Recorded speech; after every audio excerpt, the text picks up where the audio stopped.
Hi, I'm Bing. I'm going to be doing a lecture on frequent flyers in the ED and hotspotting. Thanks to the admin and policy group, as well as Dr. Chang and Mrs. Michelle Evans for their help.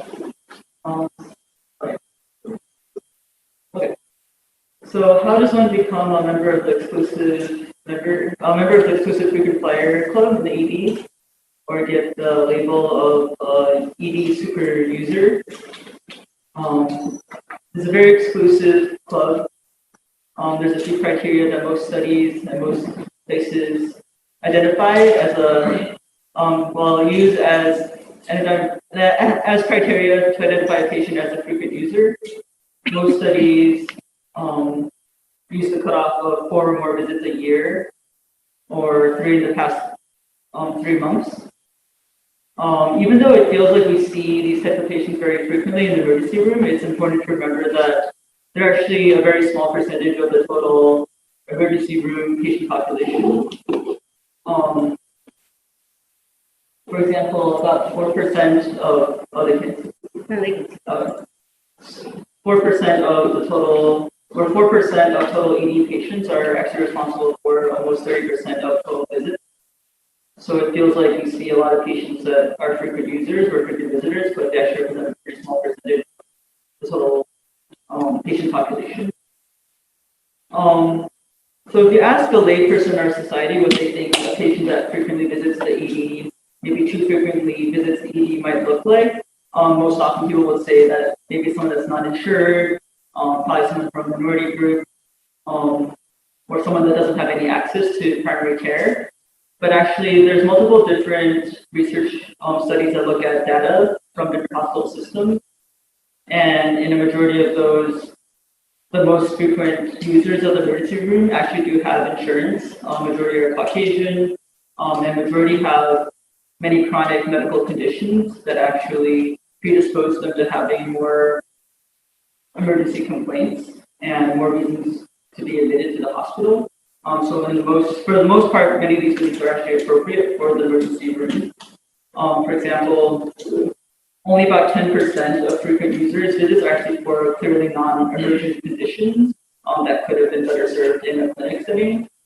In addition, there's a systematic review looking at about 160,000 patients over the course of 5 years, and they found that about 80% of these patients actually do frequently visit their primary care physician and have access to primary care. It's just that their needs are so complex that it warrants more emergency visits than the average patient. So the idea of these patients should just go to the primary care doctor, why are they here? Oftentimes is not an accurate representation of why they're coming to the emergency room on that day. And again, this is some more information from a large systematic review looking at frequent emergency room visitors. A small percentage didn't have insurance. About 10% had substance abuse history.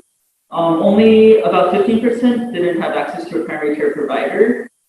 And also importantly, many of them, almost half in the lower half of these bullet points, reported issues with either understanding what would constitute as an appropriate emergency room visit, or had issues understanding instructions on discharge from the emergency room. In addition, EMRA categorizes frequent ED users in these 3 different categories. There are the non-emergent visits. These are less expensive to the healthcare system, and these are also those patients that would be better served or would have their visits reduced if they had access to primary care or understood what would be appropriate use of primary care or urgent care versus the emergency room. Then there's the high-cost patients. These are the ones that are mostly focused on in either the hospital system when looking at how to save money, or insurance companies looking at who their most expensive patients are. These patients will have a high burden of chronic disease, a high burden of disability or mental illness. And they're also the ones that are most disadvantaged in our current system. The current healthcare reimbursement system is a fee-for-service system that pays based on volume and on procedures performed. So when, for example, a primary care clinic only has 10 minutes per patient because they're only paid to see a high volume and not for the quality of care when they don't have the time to sit down and take care of these patients who have many multiple conditions. When they're not reimbursed based on coordinated care, calling providers and specialists, making sure the plans make sense, then it makes sense that these patients will end up disserviced by our system and end up having to return to the emergency room more frequently. And then there are the very frequent visitors who come to the ED more than 10 times a year, but don't often require admission. These are usually the patients that have some complex social need, homelessness, or mental health issues, or have some kind of secondary gain that they're getting from the emergency room, such as social interaction, place to sleep, sandwich, some juice, and they also don't represent a high financial burden to the healthcare system, but do represent a burden in terms of patient load and overcrowding. And what are some of the problems that frequent ED visits present financially to the healthcare system? For one thing, we all know it's expensive when a chronic medical issue becomes more complicated and gets out of hand. When something that could have been addressed through better primary care coordination and follow-up ends up resulting in a hospital admission. Another problem is reimbursement for visits.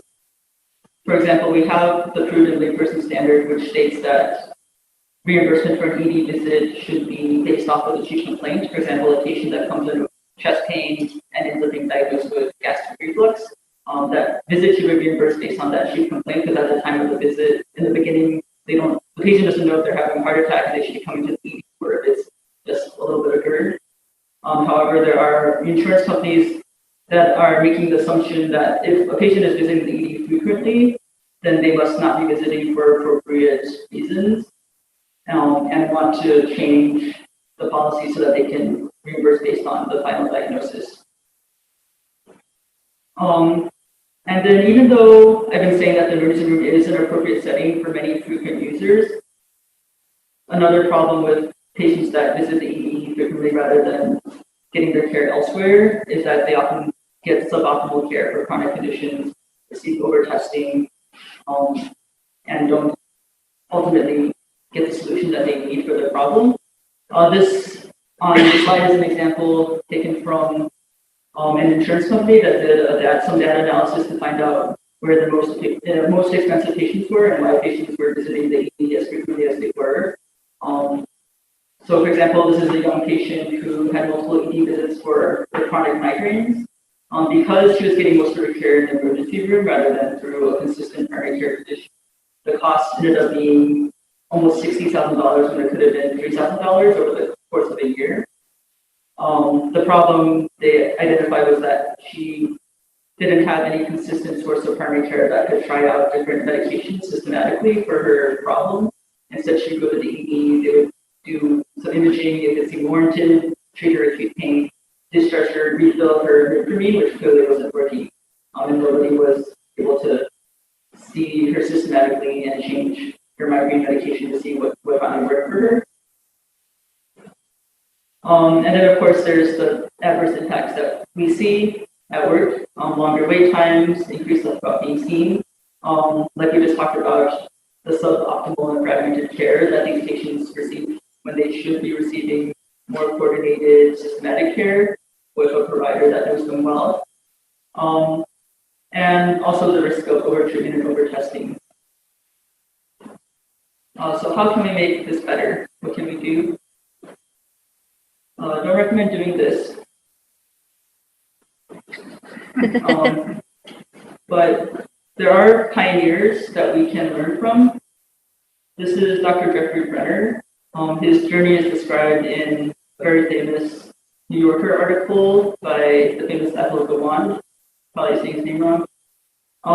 So Dr. Brenner was he is a family medicine physician in Camden, New Jersey, and he was very interested in looking at data, looking at ways he could help the most vulnerable and most disadvantaged patients in his community. He ended up founding something called the Camden Coalition, which is a very how do you say it? Like, it's a managed care program, but he very carefully looked at every aspect of how you can affect the patient's life, including social issues, including motivation, depression, basically looking at all these different aspects. How did this begin? So Dr. Brenner was initially voluntold to be part of a police reform commission, and he, in those meetings, learned about CompStat, learned about what they did in order to target neighborhoods with the most violent crime. And he was like, oh, we can do this here in Camden. So he asked 3 large hospitals so he could get access to their data, and he found the addresses for where victims of violent crime were coming from, and found the most basically violent streets. And he went to the police commission, was like, hey, why don't we increase the presence here, do something about it? And they told him shut up, we don't want us. And that went nowhere. But he had access to the data, and his interest in looking at the data didn't end there. He continued to shift through after several months, and found that surprisingly the most expensive city blocks in Camden were pretty localized. The 2 small red areas where those arrows are coming from on the slide are where he found that there were 900 patients that cost the healthcare system about $200 million, constituted about 2,000 emergency room visits over 2 years. And this got him thinking. He thought, the amount of patients that constitute the most frequent ED visits are actually a pretty small number, about half, 900 patients, about half of a typical primary care physician's panel. So he thought if he could reach out to those patients, identify the best ways to help them, then maybe he could help reduce healthcare costs in Camden in general, and reduce the number of ED visits and admissions in general. So what he did was he held a meeting with social workers and some ED physicians. He literally told them, hey, show me the worst of the worst. Who are your most difficult patients? Almost immediately, they introduced him to this gentleman described on the slide. He was at that time admitted to the ICU for several weeks already, had a trach and a peg. But despite that, Dr. Brenner went to his bedside, sat with him for about an hour to an hour and a half every day, with the goal of just trying to get to know how this patient worked, what made him tick, what were the challenges in his life. And after this patient was discharged, Dr. Brenner actually ended up following the patient and becoming his primary care physician, more or less, coordinating his care. He soon learned that he couldn't do everything alone, that there were many social issues that were better served for other specialties. For example, he found that the patient lived in a welfare motel, had really inconsistent housing. So he enlisted a friend who was a social worker who helped sign the patient up for disability and got the patient consistent housing. He also encountered that the patient was very hopeless. He had just spent several months in the ICU, and he lacked meaningful relationships due to his frequent stays in the hospital. He encouraged the patient to join Alcoholics Anonymous. They ended up encouraging the patient to rejoin church when they found that the patient was religious and the patient was able to rebuild a relationship. He also enlisted help from a healthcare coach, basically a medical assistant from the patient's community, who understood where the patient was coming from and encouraged the patient daily to do things such as cook their own meals, go into form relationships, talking to their friends. And basically a year from the time that Dr. Brenner performed his first meeting with the patient reported much better standard of living, quality of life. He still needed to visit the emergency room at times, but his ED stays and his hospital stays were a lot shorter and a lot less cataclysmic.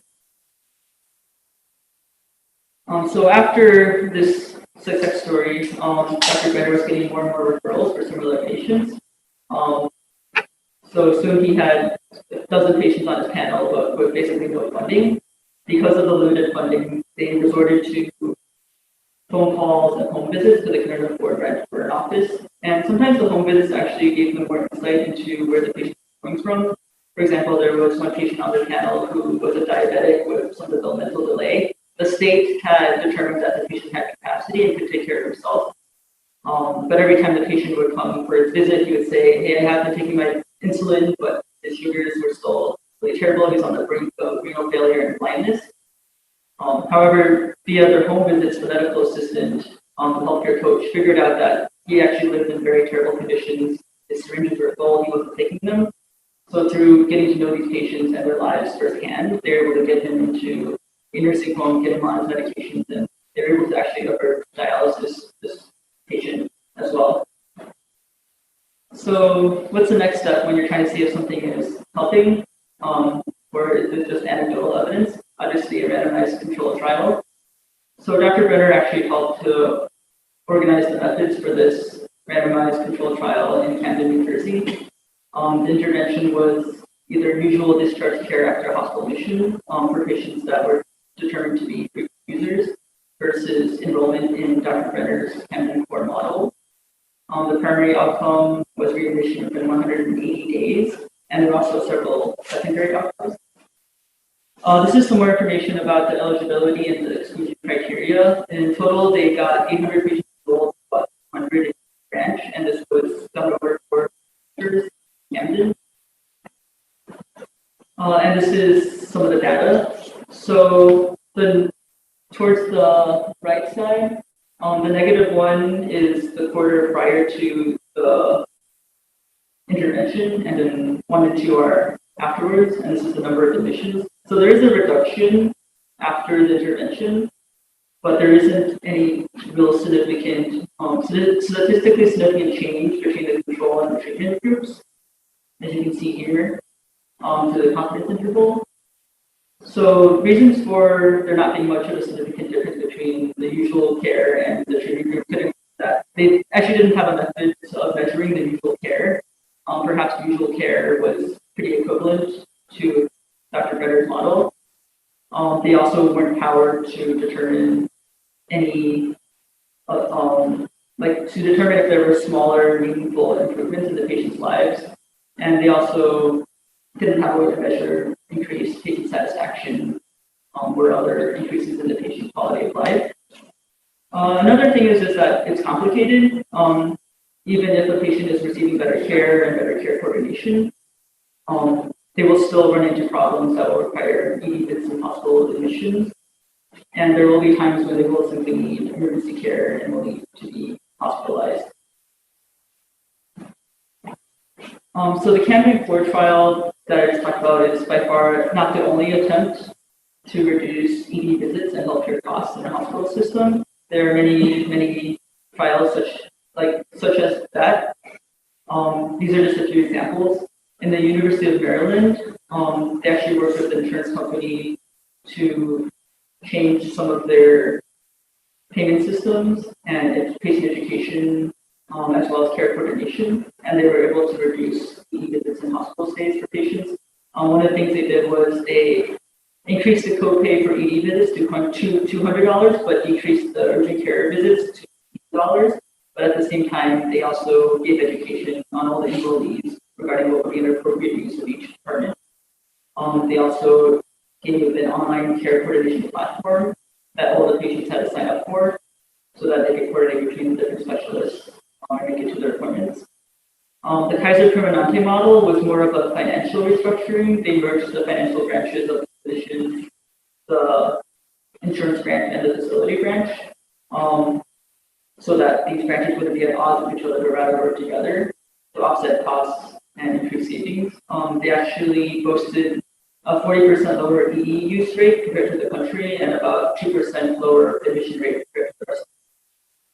And then the bottom is just showing a systematic review of multiple different studies, such as the ones above. And the conclusion to that systematic review was that many of these, for the most part, these types of interventions are helpful at reducing emissions and increasing quality of life for patients in general. And of course, Dr. Brenner and his associate story isn't over yet. He continues to try creative approaches to help patients out and meet them halfway in ways that would be more convenient to them. For example, this building is Northgate 2. It's the low-income housing project that he identified as one of the two most, or two buildings where the most frequently, or it's 2 buildings where the most expensive patients are coming from. And he actually ended up opening a clinic on the first floor of that building. and this is the ribbon cutting ceremony for that clinic. And on the bottom corner is Dr. Fernandez. He was a mentee of Dr. Brenner's and opened his own care management program in Maryland, which also had a lot of success, and used the techniques of healthcare coaches from the community that would talk to patients on a regular basis and encourage them to make small changes to improve their lives. So I talked a lot about primary care and about kind of administrative changes, but what can we do as ED physicians to help these types of patients? IMRA recommends a few things. First of all, education, taking a minute to educate patients on their healthcare conditions, on what would be appropriate ED use and proper follow-up. Coordination, when possible, calling primary care physicians and specialists to arrange outpatient workups and ensure follow-ups. Partnering, as in partnering with different social workers, care managers to devise plans for high utilizers, and also advocating against misconceptions.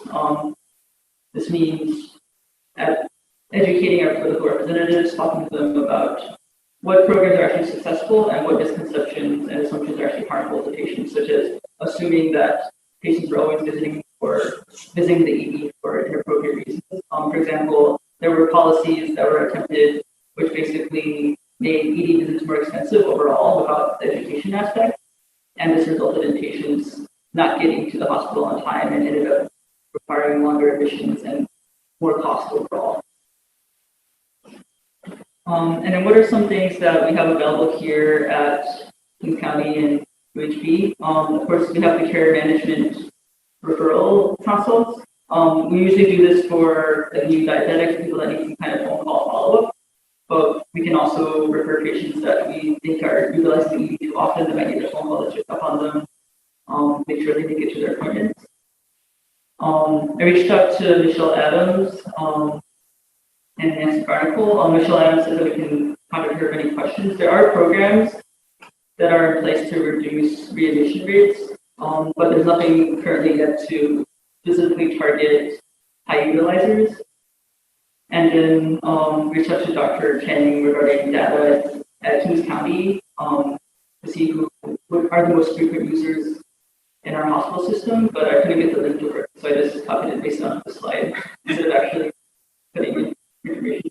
So sorry about that. And also, moreover, I feel like doing this research and looking at the different papers, I think the most important thing I got out of this is to remember to be kind when taking care of patients, that from the look of their charts, from the look of the little tiny airplane next to their name on the board, the first gut reaction is to be frustrated. Why are they back here again? They were here just 2 days ago. I see them more often than my own family. What's going on? I think it's important to remember that for the most part, these patients are the ones that need the most help, and they are the ones that are most disadvantaged by our current healthcare system and our reimbursement system. Like I said before, they are the ones that don't get the care that they need from the clinic appointments that are often too short, from poor care coordination. And remember that for many patients, the hospital is a place of stability. For many of these people, they don't have someone out there who will consistently help them out with their problems, and they can always come to and they feel like they can always come to the hospital and always someone there to ask what's going on, to talk to. And another thing to remember is that oftentimes these patients do have primary care physicians, and when they don't, it's often not their fault. ED visits often go up, for example, when Medicaid expands. And this is because patients with Medicaid often are refused care at many primary care centers, and therefore, after many months, their only option is to come to the emergency room. And also remember just to take an extra moment to educate these patients, try to refer them to care management if possible, and think about each visit kind of in a systematic way rather than just assuming that they're there for no reason. The end.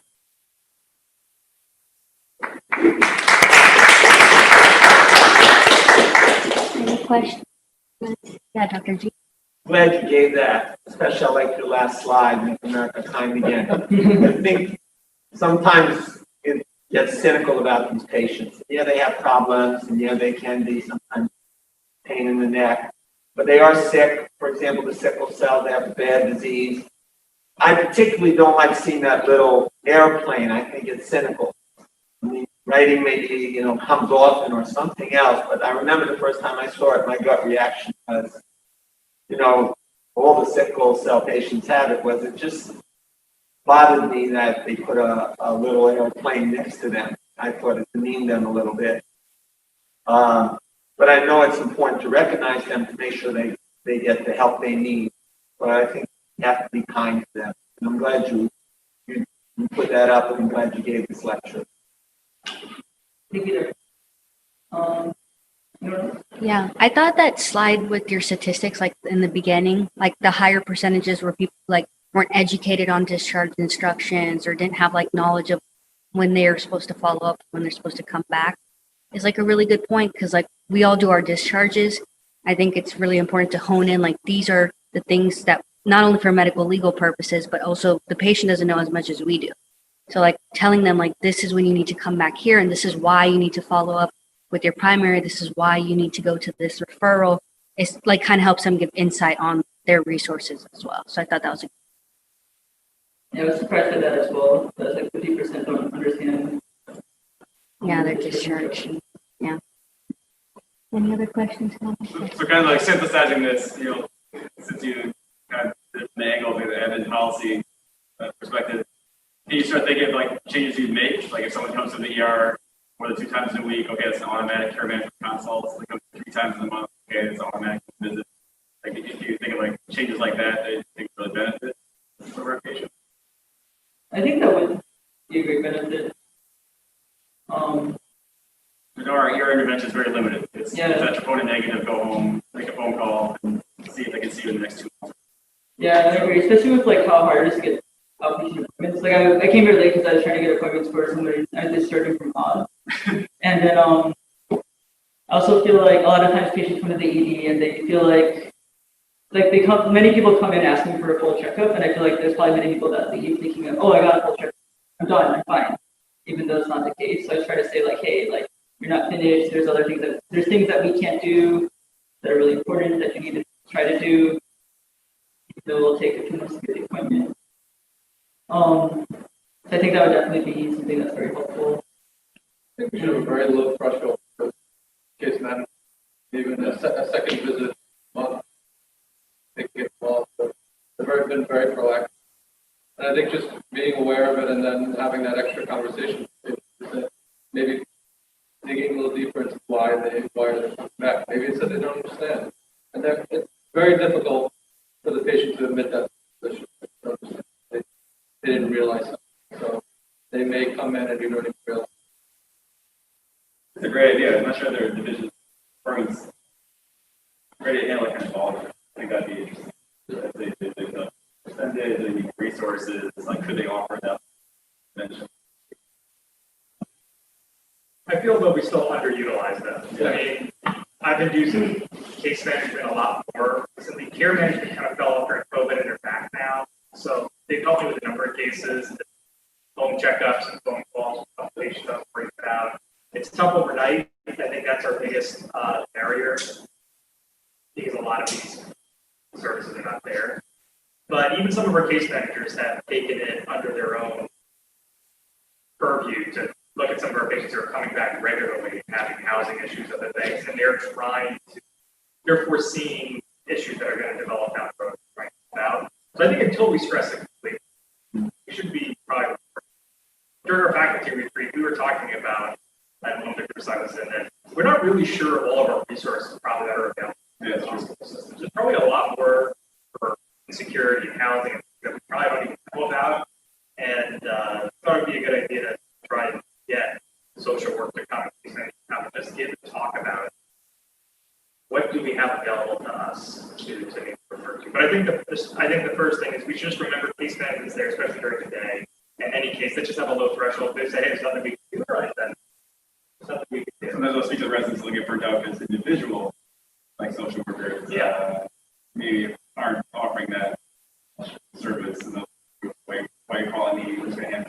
just one person. Yeah, I would say the social But workers there's so many others. but the care managers are a lot better than Yes. the managers. They've been around every point and like they're happy to tell them one. And I think actually more than they might not solve right, they start establishing relationships with suppliers that you can't do because you don't always see them, right? So like we all know one that I also haven't fixed her, but she knows how to handle. She's like talk to her every day, so she has a relationship and understands her issues are, which like we kind of like getting them involved so they can fix fairly. Right. Thanks, Bing.